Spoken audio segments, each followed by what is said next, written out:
बोलिए श्री रामचंद्र भगवान की जय।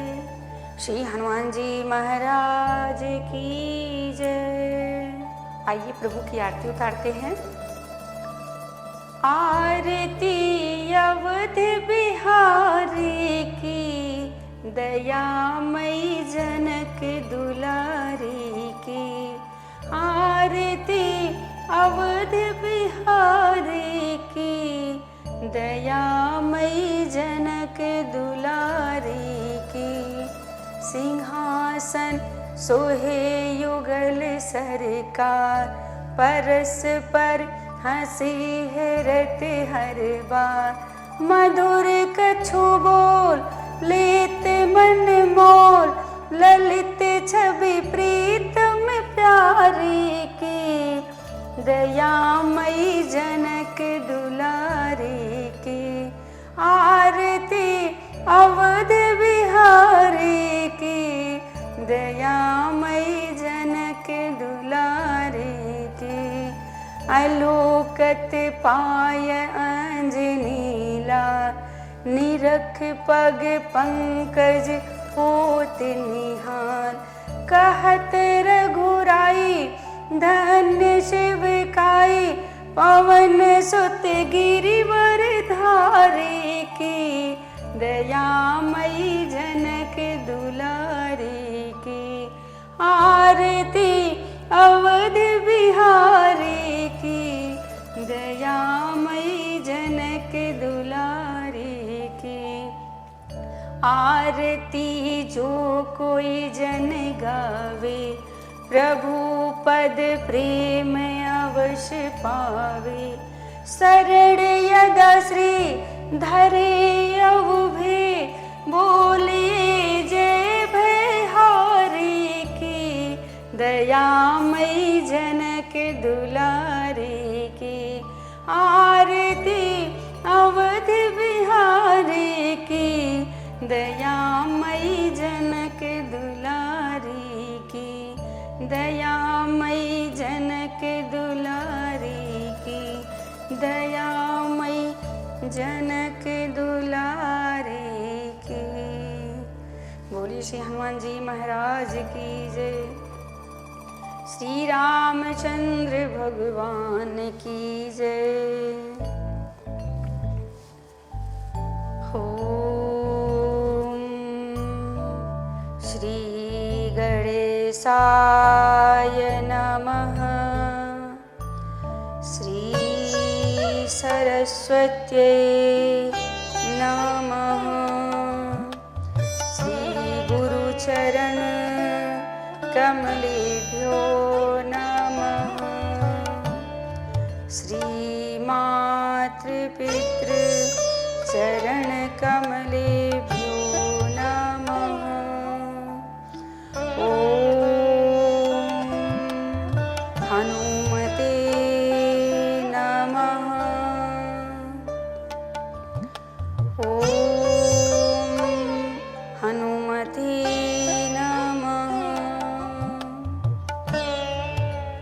या देवी सर्वभूतेषु शक्तिरूपेण संस्कृता, नमस्तस्यै नमस्तस्यै नमो नमः। भक्ति भक्त भगवंत गुरु, चतुर्नाम वपुएक। इनके पद वंदन किए, नासे विघ्न अनेक। राम राम जपते रहो, जब तक घट में प्राण। कभी तो दीन दयाल के, भनक पड़ेगी कान। आए हो तो प्रेम से लो प्रभु का नाम। सब भक्तों को यदा श्री की, जय जय सीताराम। जय जय राधे श्याम। जय जय श्री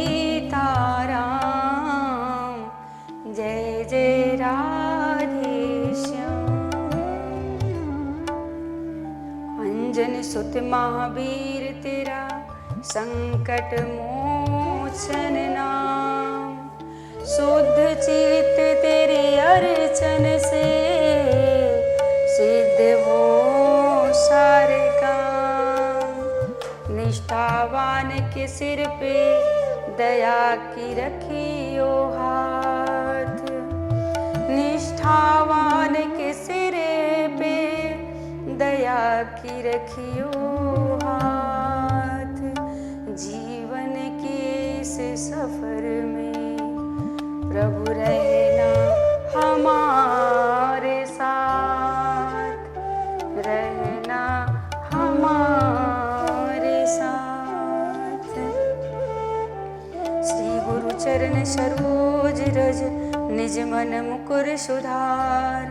वरनौ रघुवर विमल जसो जो दायक फल चार। बुद्धिहीन तनु जानिके सुमिरो पवन कुमार।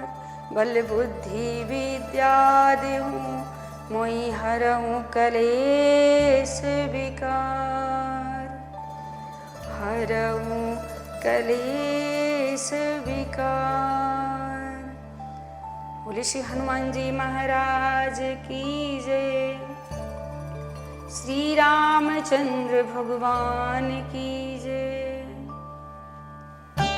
परम मंगल में परात्पर अखिलेश्वर अखिल ब्रह्मांड नायक परात्पर पर ब्रह्म भगवान की वाग्मय प्रतिमूर्ति श्री रामचरितमानस अकारण करुणावल्लय भगवान श्री सीताराम के चरणों में बारंबार प्रणाम।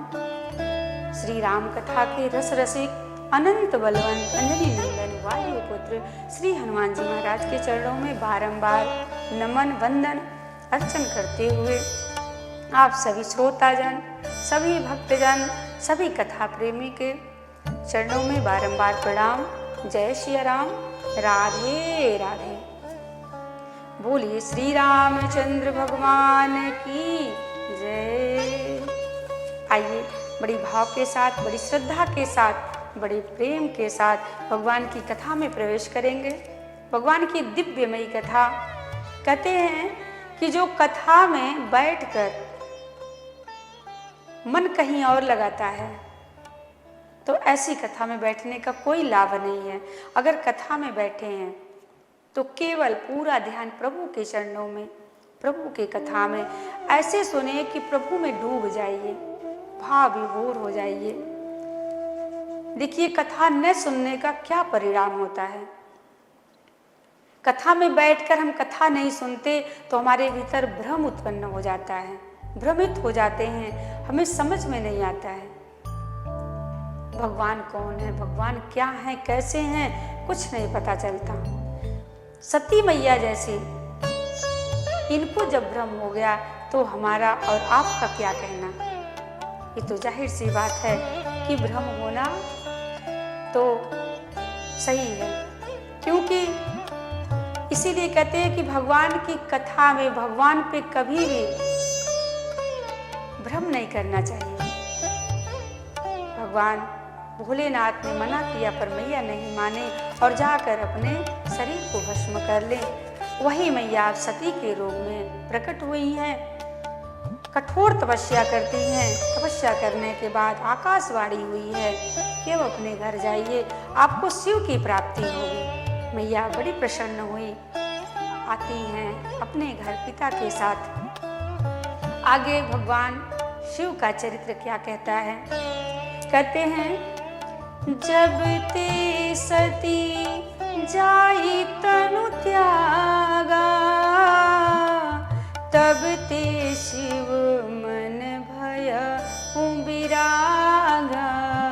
राम सिया राम सिया राम जय जय राम। राम सिया राम सिया राम जय जय राम। जब ही सदा रघु नायक नामा, जह तह सुनहि राम गुण ग्रामा।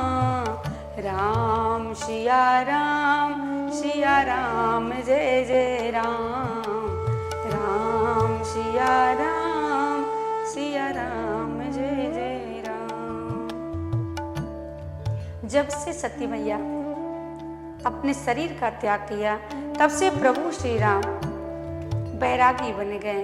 जहाँ तहाँ बैठकर केवल भगवान का भजन करते, प्रभु के नाम का जप किया करते थे। इतना जप करते कि भगवान शंकर जी की इस जप को देखकर भगवान राम प्रकट हो गए, नारायण प्रकट हो गए और कहते हैं कि मैं आपके प्रेम को देखकर चढ़ा आया।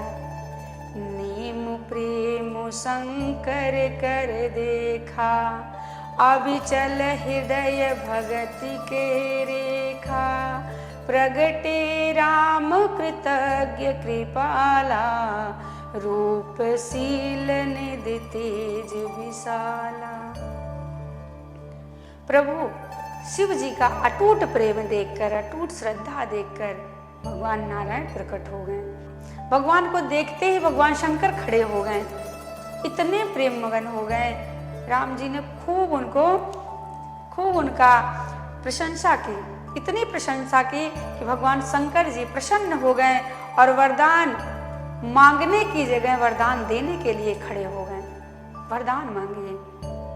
भगवान राम कहते हैं कि अगर आप मुझ पे इतने ही प्रसन्न हैं तो मैं आपसे जो मांगता हूँ वो कृपा करके दीजिए। क्या मांगते हैं? कहते हैं भाव बिनती मम सुनहु शिव, जो निज पर निज नेहु। जाई विवाहु शैल जहीं, यह मोहि मांगे देहु। अगर मुझसे आप प्रेम करते हैं तो आप जाइए पार्वती से विवाह कर लीजिए। और एक बात का ध्यान रहे कि जब बहुत प्रसन्नता हो मन में तो कभी भी वचन नहीं देना चाहिए कि मांगो क्या चाहिए, न जाने क्या मांग ले। इसलिए अत्यधिक प्रसन्नता में हमें वचन नहीं देना चाहिए। भगवान शंकर ने कहा कि आप मांगिए, आपको क्या चाहिए। उन्होंने मांग लिया कि पार्वती से विवाह कर लीजिए। बाबा कहते हैं ये उचित तो नहीं है, ये ठीक तो नहीं है, क्योंकि सती के जाने के बाद बाबा का विवाह करने का कोई इरादा नहीं था। बाबा ने कहा प्रभु मैं विवाह नहीं करना चाहता था, पर आप कह रहे हैं, स्वामी की कही बात को कभी टालना नहीं चाहिए। मैं आपकी बात को नहीं टालता, मैं विवाह करने के लिए तैयार हूँ। भगवान राम प्रसन्न हुए, वापस चले गए और शिव जी की समाधि लगी। बाबा समाधि में चले गए। अब समाधि जब लगी वहाँ पे सभी देवगण व्याकुल हो गए, क्योंकि उस समय एक दैत्य जो सभी देवताओं को बहुत परेशान करता था, बहुत मारता पीटता था। अब सभी देवता परेशान कि बाबा की समाधि लग गई है तो कैसे खुलेगी। ब्रह्मा जी के पास गए कि ये दैत्य असुर जो है ये सब पे बड़ा अत्याचार कर रहा है, क्या किया जाए। तब ब्रह्मा जी ने बताया कि इसको तो वरदान मिला है कि शंकर जी के पुत्र से ही इसकी मृत्यु होगी। अब बाबा तो समाधि में है, विवाह करेंगे नहीं तो पुत्र कैसे होगा और ये मारा कैसे जाएगा। सब बड़े व्याकुल हैं, क्या किया जाए क्या किया जाए। तो सबने मिलकर विचार किया कि कामदेव को बुलाया जाए। कामदेव जाकर बाबा की समाधि खुलवाएंगे। कामदेव को बुलाया गया। कामदेव ने जैसे सुना कि बाबा की समाधि खुलवानी है, कामदेव तो कांपने लगे। कहते हैं कि अब मेरी मृत्यु निश्चित है, क्योंकि बाबा की समाधि खुलवाने का मतलब कि मृत्यु को प्राप्त करना। लेकिन अगर इसमें सबका हित है तो मैं अपने प्राणों का त्याग करने के लिए तैयार हूँ, क्योंकि इसमें सभी देवता सुखी हो जाएंगे। कामदेव चल पड़े। काम के बाद लेकर चले कामदेव। थोड़ी देर के लिए पूरी सृष्टि काम के वशीभूत हो गई। जैसे ही कामदेव पहुंचे, आम के वृक्ष के ओर से बैठकर काम के बाण चलाएं और बाबा के जाके हृदय में लगा। और जैसे ही लगा उनकी समाधि तो नहीं खुली और उनकी तीसरी नेत्र खुल गई। और जैसे तीसरा नेत्र खुला कामदेव जलकर भस्म हो गए। उनकी पत्नी रति चिल्लाती रोती बिलखती हुई आई, मेरे पति तो जलकर भस्म हो गए, अब मैं क्या करूं। बाबा ने सांत्वना दी। कहते हैं बाबा बड़े दयालु हैं, बहुत जल्दी मान जाते हैं। विनती करने लगे कि प्रभु मेरे पति तो जलकर भस्म हो गए, अब मैं क्या करूं। बिलखने लगी, रोने लगी। बाबा ने आशीर्वाद दिया कि जाओ, आज से तुम्हारे पति अनंग होंगे, आज से शरीर तो नहीं होगा, उस सब में व्याप्त रहेंगे। शरीर कब धारण करेंगे? जब द्वापर में कृष्ण आएंगे, कृष्ण के पुत्र के रूप में प्रद्युम्न नाम से प्रकट होंगे, तब आपको मिलेंगे। सती मैया, उनकी पत्नी रति प्रसन्न होकर चल पड़ी। बाबा ने देखा कि सभी देवगण आकर प्रार्थना कर रहे हैं प्रभु से। कहते हैं भोले बाबा बड़े दयालु हैं। भोलेनाथ सा निराला कोई और नहीं है, शंभुनाथ सा निराला कोई और नहीं है। इनका डमरू डम डम बोले, अगम निगम का भेद खोले। इनका डमरू डम डम बोले, अगम निगम का भेद खोले। ऐसा डमरू बजाने वाला, ऐसा डमरू बजाने वाला कोई और नहीं है। भोलेनाथ सा निराला कोई और नहीं है, शंभुनाथ सा निराला कोई और नहीं है। भोलेनाथ सा निराला कोई और नहीं है। सब भगवान की प्रशंसा कर रहे हैं, हाथ जोड़े खड़े हैं। बाबा ने सभी देवताओं से पूछ लिया कि क्या बात है। सभी देवता एक दूसरे के मुख देखने लगे कि क्या बताया जाए। ब्रह्मा जी से कहते हैं आप ही बताइए।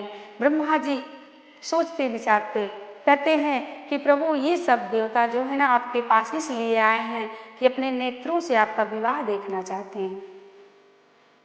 बाबा ने कहा मेरा विवाह?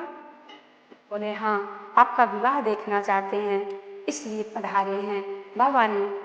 बाबा को तो सब पता है कि ये क्यों पधारे हैं, क्योंकि असुर इनको बड़ा परेशान कर रहा है, जीने नहीं दे रहा है। इसलिए बाबा कहते हैं मैं तो समझ रहा हूँ, ठीक है मैं विवाह करने के लिए तैयार हूँ। सभी देवता प्रसन्न हो गए, अपने अपने चले गए स्थान पे। और स्थान पे गए सब प्रसन्नता के मारे फूले न समा रहे हैं, अपने अपने वाहन को सजा रहे हैं, सब तैयारी कर रहे हैं बाबा के विवाह का। कहते इंद्र अपने सफेद ऐरावत हाथी को रगड़ रगड़ के धुल रहे हैं, सजा रहे हैं। युवराज अपने भैंसे को सजा रहे हैं। सभी देवता अपने अपने वाहनों को सजा रहे हैं। सब बड़े प्रसन्न हैं कि बाबा की बारात लेकर चलेंगे। बाबा विवाह करने के लिए मान गए हैं। उधर मैया पार्वती बड़ी बड़ी प्रसन्न है कि अब विवाह होगा तो भोलेनाथ से ही होगा। इसके पहले बाबा ने सप्त ऋषिगणों को भेजा है कि जाइए पार्वती जी की परीक्षा लेकर आइए। सप्त ऋषिगण गए हैं। मैया कहती हैं कि मैं विवाह करूंगी तो शिव से ही करूंगी। आकर सप्त ऋषिगण बाबा से बताते हैं, बाबा बड़े प्रसन्न होते हैं। बाबा के विवाह के लिए सब तैयार हैं, सब तैयार हैं कि बाबा के विवाह में चला जाएगा। सभी लोग अपना अपना वाहन सजा रहे हैं, पर बाबा का कोई ध्यान नहीं दे रहा है कि बाबा को कौन सजाएगा, क्योंकि बाबा के परिवार में कोई है ही नहीं जो बाबा का श्रृंगार करे। इंतजार करते करते करते शिव के गण आए हैं। बाबा अभी तक आप नहीं तैयार हैं, बाकी सब तैयार हो गए, कौन सजाएगा आपको, कहिए तो हम सजा दें। बाबा ने कहा आपकी जैसी इच्छा सजा दीजिए। पर कैसे सजाएगा, क्या किया जाता है, दूल्हा कैसे बनाया, दूल्हा कैसे बनता है, तैयार कैसे होता है।